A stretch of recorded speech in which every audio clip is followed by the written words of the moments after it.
When you make Allah subhanahu wa ta'ala the object of your love, now you're connecting yourself to something infinite. You know, people who fall in love, how they describe it? Once I read someone describing it this way.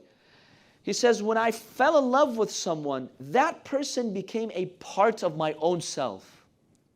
That's why when that person broke up and left me, I felt as if a part of my own self was taken away from me.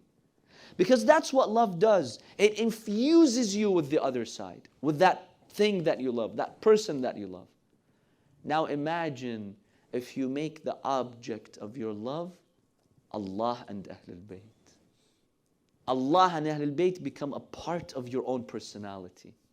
You infuse yourself with the Ahlul Bayt, peace be upon them, with Allah subhanahu wa ta'ala. Such a person will have the most amazing life. It's very difficult, but it's possible. Let's make Allah subhanahu wa ta'ala the object of our love. Let's make the Ahlul Bayt, peace be upon them, Amir al-Mu'mineen, the symbol of love. Let the love of Imam Ali ibn Abi Talib, alayhi salam, drive you. You know, the Arab poet says it very beautifully. He says, حُبُّ عَلِيِّ ibn Abi طَالِبِ أَحْلَى مِنَ الشَّهْدِ لَدَى الشَّارِبِ. The love of Ali ibn Abi Talib is sweeter than a delicious drink of honey that you drink.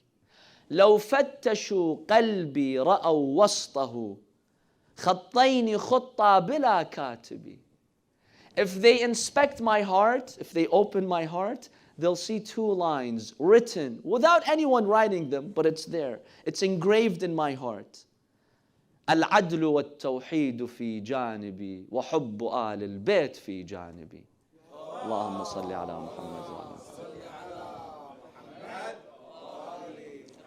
On one side, you have the justice and the tawheed of Allah written in my heart. On the other side, you have the love of the Ahlul Bayt written in my heart.